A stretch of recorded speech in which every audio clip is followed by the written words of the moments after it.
Hi, good to see you. This is Perry Kinney, hair coach. I get asked quite often about hair color as well as perming, hair chemistry things. Anyway, so the question I get asked a lot is, how come it is that when I have colored my hair with a certain brown or had my hairdresser change the color of a certain brown, medium brown, new color, they don't all look the same? Why do they all look different? And that's a really valid question.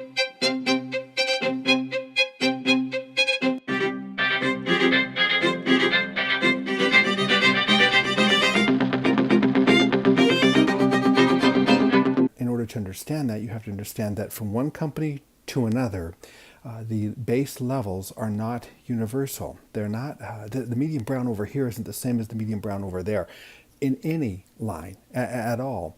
That's why it's important once you find one you really like that you stick with it, that you stay in that category. So as an example, a person could be using a medium brown in any brand, Clairol, Wella, any brand, be it from the drugstore or be it from the grocery store or be it from your salon, your favorite hair colorist. And if you switch it or change it, it's going to give you a different end result, even though they all say medium brown. So let's say, for instance, you and I decide we're going to start our own color company, okay? Chances are we're going to start right dab in the middle. We're going to start with the darker, not darker, but the medium brown colors. Medium brown, dark brown, light brown, dark blonde, like that. That's where we're going to start. And from there, we're going to take the key chemical ingredients and we're going to customize our color to make our color a little bit different from the neighbor's color so that we can basically have something that's going to attract some positive attention. So then what we do is we develop that line from there, and then we deepen it one direction and we lighten it another direction. So black would have a full concentration or of deposit, or one part of lift to 10 parts of deposit, whereas blonde, we'll call it level 10. Blonde will have one part of deposit to 10 parts of lift or change. And everything in between is basically going to be customized by you and I, and we're going to make our color stand out. We might add a little bit of blue to make an ash brown or a cool brown, or our base color might be just a neutral brown with just a little bit of blue in it or a little bit of green in it to make it just a little bit cooler, or to stand off from our neighbors, be a little bit different. Maybe it has a little extra dye load. See, but they're all going to be different. And if we were doing a color line, we do it the same exact way. So what can you do about that?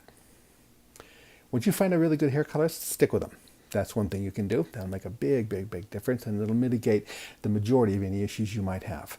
But in addition to that, something you can do if you're coloring your hair at home is when you find a color line that you like, stick with it. Now that doesn't mean, oh, well, I'm using Wella and Wella has 800 different colors.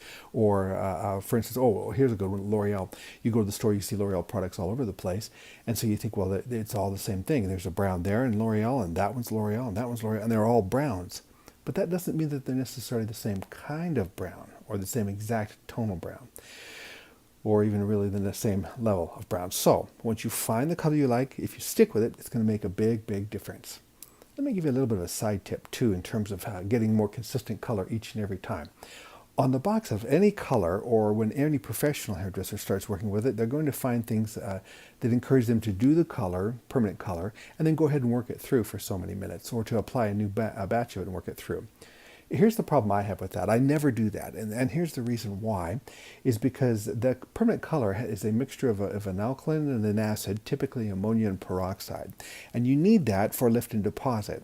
But if I'm doing a retouch color, now I might do that the first time to get the color I want. But if I'm doing a retouch color, I'm not going to do that again. I'm going to use a completely different kind of a color, one that doesn't have ammonia in it, or MEA in it, or it's very, very, very gentle by comparison, so that I'm protecting the hair that's already been colored. I don't increase its porosity. And that's very, very important because I want that color to stay rich and shiny. Have you ever noticed or ever had that experience where it was not really, it was really rich and shiny when you started, but as time went on, it lost it? That would be why. Or if you've ever seen anybody whose hair was brown on the scalp, the first couple of inches brown, but the ends were like darker, almost black, that's why. If you're always working that color through, you're always exposing that hair to that kind of chemical reaction. And that's not really the best way to go about it. We'll discuss some suggestions for that later on. But the thing you want to remember is basically what I've said here. Don't change the color, and protect that hair as best you can. Don't be working it through all the time. In fact, the second kind of color that you might begin to use is basically a deposit-only color, if at all possible, a deposit-only color. Something else to take in consideration. Anytime you're working with a color that says it's ash, it's cooler, you want to pretty much expect that's going to look one level darker than what you're anticipating. That's absolutely the case. So that will help you to be aware of that. Is that if you use that kind of a color, what you want to do is use the one you want at the scalp, because we're talking retouch, not first time color. You want to use the one that you like at the scalp, okay? And then to the cold shaft and ends, you want to use a lighter version of it. In that way, you're going to get a more consistent end result. Now, some hairdressers are going to take issue with me for sharing this kind of information with everybody, but the truth of the matter is the greatest majority of hair color is done at home. So where do hairdressers come in? I've been doing hair for 42 years. Where do we come in? I fix that kind of thing. Whenever it goes wrong, I fix it, and I teach people how to take better care of their hair and how to maintain their hair. So, I hope you have found these things to be helpful. If you've seen some value in what this discussion's been about, please like, share, even follow this channel. I would greatly appreciate it. Tell your friends about it, and let me know what you think in the comment section below, because I really want to know whether or not if this channel is going in the right direction or not. And the only way for me to know that is for you to let me know. I appreciate your time very much, and until next time, we'll see you later. Bye now.